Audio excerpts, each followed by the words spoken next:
선한 사람 TV를 애청하고 계시는 국내외에 계시는 성도 여러분 안녕하십니까? 나라마다 수출을 좋아하고 수입을 싫어합니다. 또한 사람도 가르치기를 좋아하고 선생되기를 좋아하고 배우고 듣는 것을 싫어하는 죄성이 있습니다. 나라가 부강하고 지하 자원이 많고 현대 문명에 앞서가는 나라라면 타 나라에 수입을 하지 아니해도 자급자족을 다 할 수 있겠지만은 이 세상에는 상부상조하면서 살아가도록 되어 있습니다.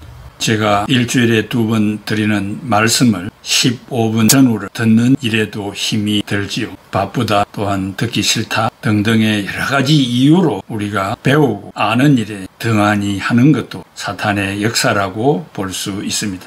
운전하면서 또 부엌에서 일하면서 잠깐 말씀에 경청하여 여러분의 신앙생활에 큰 도움이 되기를 바랍니다. 오늘은 가정의 은혜입니다. 사람은 어머니에게서 잉태되는 순간부터 자신의 부모와 형제 자매들과 함께 가정을 이루 살게 되어져 있습니다. 가정은 모든 인간이 처음으로 맞이하는 본성적 공동체이며 교회의 공동체가 되는 가장 기초가 되며 나아가 국가를 이루는 공동체로서 서로가 떨어질 수 없는 천륜으로 연결되어 있습니다. 가정은 사회를 구성하는 기본적인 공동체이며 사회의 축소판이라 할 수 있습니다. 건전한 교회와 사회는 건전한 가정에서 시작되기 때문입니다. 가정이 행복하려면 부부 사이뿐 아니라 부모와 자녀 사이 그리고 자녀들 상호간에도 화목해야 합니다. 가정은 한 남자와 한 여자가 서로 부부로 살기로 합의하는 서약을 통해서 탄생합니다. 이는 남녀가 상대방에게 전적으로 자기 자신을 내어주고 또 상대방을 받아들이겠다는 것으로 남편과 아내는 둘이 아니라 한 몸을 이루게 됩니다. 그래서 에베소서 5장 31절에 그러므로 사람이 부모를 떠나 그의 아내와 합하여 그 둘이 한 육체가 될지니 평등한 인격체로 결합된 부부는 서로 신뢰하고 존경해야 합니다. 또한 상대방으로부터 신뢰를 받고 존경받을 수 있도록 처신해야 합니다. 부부의 행복은 서로가 함께 노력해야만 성취될 수 있습니다. 남자나 여자나 자기 개발을 위해서도 열심히 노력해야 하지만 부부의 행복한 관계를 이루기 위해서는 더욱 애써야 합니다. 부부는 서로의 다름을 이해하고 서로의 단점을 수용할 수 있어야 합니다. 부부가 행복하게 살기 위해서는 서로가 믿고 의지하며 신의를 지키고 인격을 존중해야 합니다. 서로의 장점이나 단점뿐 아니라 과거의 일까지도 이해하고 받아들여야 할 것입니다. 이러한 노력으로 자신보다 배우자를 더 소중히 여기는 진정한 사랑과 나아가 영적 사랑까지 도달할 수 있어야 합니다.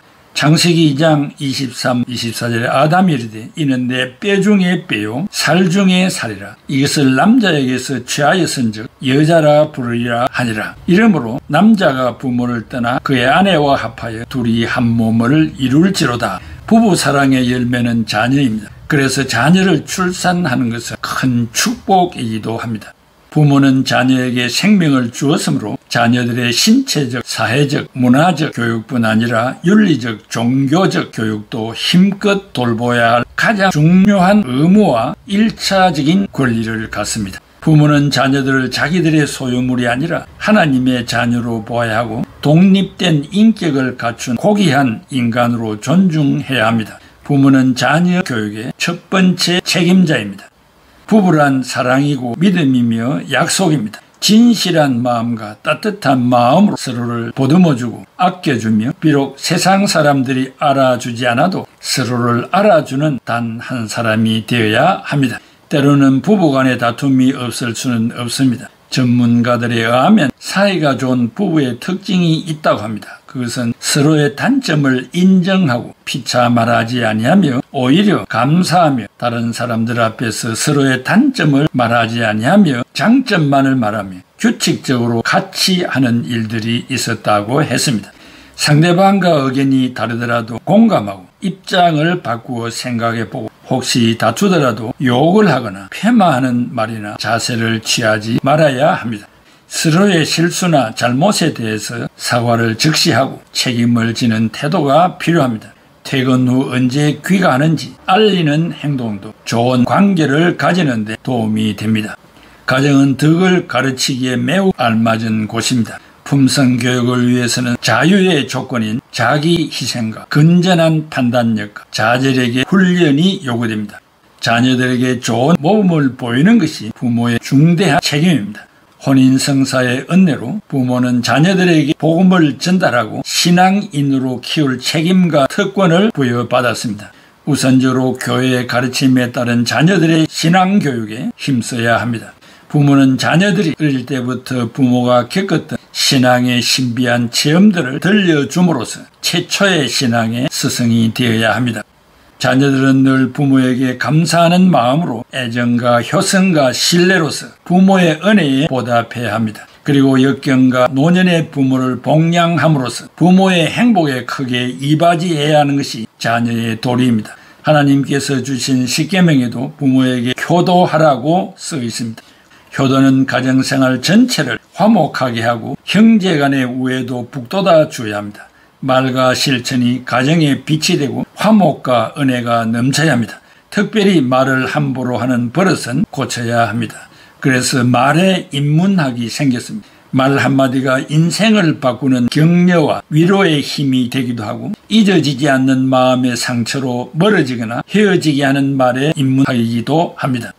어느 주일날 아침에 교회를 잘 다니던 한 부부가 교회 가기 전에 사소한 일에 심한 말다툼을 했습니다. 그러자 남편이 교회에 갈 기분이 안 난다고 골프채를 들고 나가버렸습니다. 골프장에서 골프를 치는데 스트레스를 풀기 위하여 너무 힘주어 공을 향하여 치는 바람에 공은 맞지 않고 땅을 쳐서 갈비뼈에 금이 갔습니다. 그 이야기를 들은 아내가 대뜸 말하기를 그 봐요. 주일날 교회는 안 가고 골프장에 가니까 벌 받은 거예요.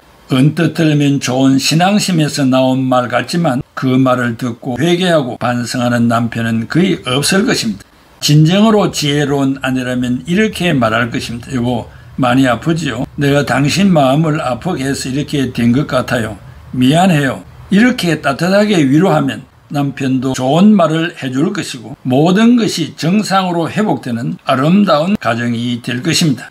남편이 말하기를 당신이 무슨 잘못이요? 내가 주일에 교회 가지 않아서 그렇지. 모든 일을 자신에게 돌리는 반성의 기회가 될 것입니다. 우리는 많은 사람과 끊임없이 말을 주고받습니다. 말은 소리가 아니라 나의 인격이고 생각이며 나의 뜻이고 꿈이며 사랑입니다. 사람의 행복과 불행은 혀에서부터 출발하는 경우가 많습니다. 사나운 맹수나 물고기까지 조련사에 길들여질 수 있습니다. 그러나 쉽사리 길들여지지 않는 것이 바로 사람의 혀입니다. 말은 약도 되고 독도 됩니다. 같은 말도 독하게 내뱉는 사람이 있는가 하면 예쁘게 말하는 사람이 있습니다. 약속 시간에 늦은 친구에게 오늘도 역시 늦었군 라고 말하는 대신 오늘도 바빴지 온다고 힘들었겠다 라고 말해보십시오.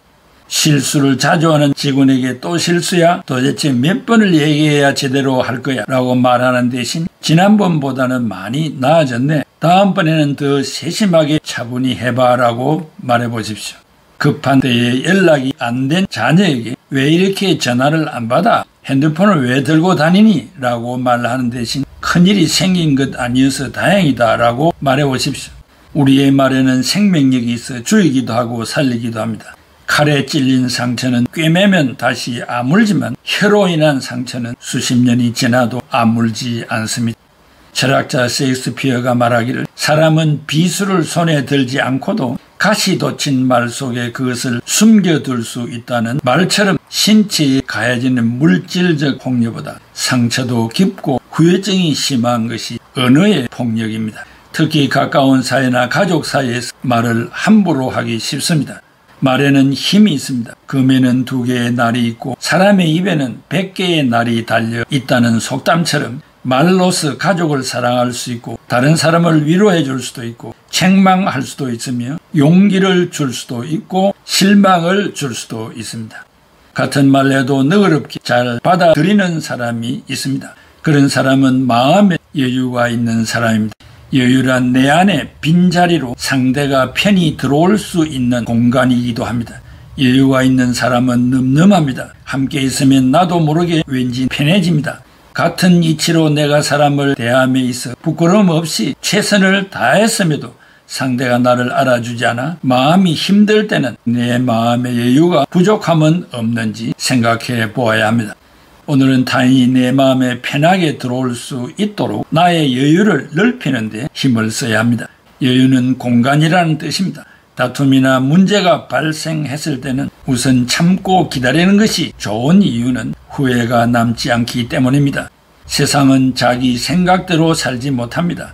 성질대로 살아서는 안 되는 것입니다. 성질 부리지 않는 사람이 어디 있습니까? 참느냐 참지 않느냐의 차이일 뿐입니다. 인내, 그것은 초월입니다. 참는다는 것은 사람에게 최고의 배움입니다. 한 번 인내하고 큰 숨 한 번 쉬고 2번 인내하고 반성해보고 3번 인내하는 것, 그것이 배움의 최고봉이라는 것을 깨닫게 될 것입니다. 인내 그 맛은 아름다움의 극치입니다. 어려운 상황, 화가 나는 일이 있다면 눈 한번 딱 감아 보십시오. 참는 것이 최선이라는 것, 그것은 후회를 만들지 않기 때문입니다. 화가 나는 순간 앞뒤 없이 내뱉는 말은 독을 품어 상대방에게 큰 상처를 남김과 동시에 자신마저도 해칩니다. 다툼은 한쪽이 참으면 일어나지 않습니다. 두 손이 마주쳐야 소리가 나는 것과 같습니다. 잠언 15장 17절에 채소를 먹으며 서로 사랑하는 것이 살찐 소를 먹으며 서로 미워하는 것보다 나으니라. 잠언 18장 21절에 죽고 사는 것이 혀의 힘에 달렸나니 혀를 쓰기를 좋아하는 자는 혀의 열매를 먹으리라. 잠언 21장 19절에 다투며 성내는 여인과 함께 사는 것보다 광야에서 사는 것이 나으니라. 가정의 평화와 사랑이 넘치는 것도 성령님의 은혜요 축복입니다. 여러분의 가정에 성령님의 은혜가 넘치고 있습니까? 그 원인은 무엇입니까? 한번 생각해보는 기회가 되기를 바랍니다. 사랑하는 애청자 여러분, 가정에 성령님이 역사할 때 인간의 모든 역사는 사라지고 하나님이 기뻐하실 수 있는 일들만이 일어날 것입니다. 그것은 바로 성령님의 뜻대로 살아오기 때문입니다.